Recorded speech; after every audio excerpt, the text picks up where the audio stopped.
Hi, I'm Stacy from the Blue Keystone. Today we're going to try and fix this hole in a sweater.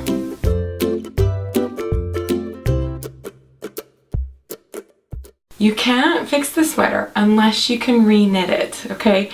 I can't, but this is going to be a solution so that it doesn't look worse and so that it doesn't get worse. So what you're going to do is you're going to get fray check. They sell this at Walmart. It's very, very cheap. You're going to dot it on there. I've already done it. You're going to put some on the hole, all around the hole, and just let it dry. It takes about 24 hours for it to dry.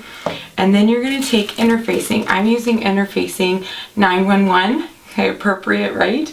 911FF. And then if you get a small piece, just make sure they cut a piece of the instructions for you because you'll need that. And then you'll want the washcloth to go with that.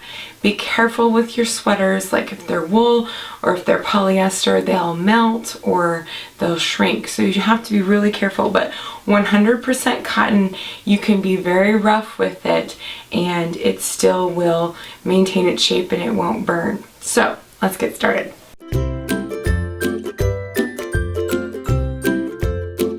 First off, I'm going to take and cut a patch that is bigger than the hole.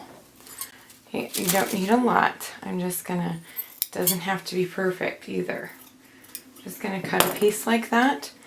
Now on the interfacing, there is a bubble side and there's a smooth side. You want this rough sort of bubble bumpy side facing the hole. So I have my sweater turned inside out and I'm going to put this on the bubbles down and I'm going to sew it, just rough sewn.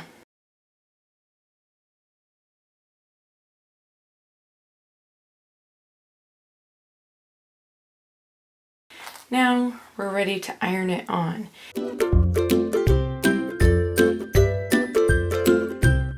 Turn your iron all the way up, and while you're waiting for that to heat up, get your washcloth very wet.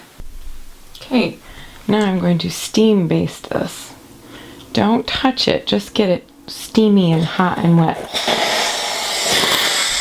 And then put your really wet cloth, just one layer, because you want that heat to soak in.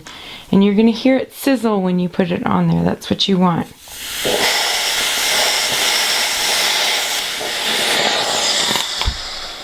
Okay, and you can pull it off and you can kind of check it. See?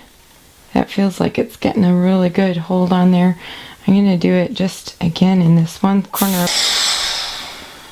And that steam will really set it in. And I would just leave it there until it dries. I know this is time consuming, but the better you take care on each step, the more likely this is to succeed.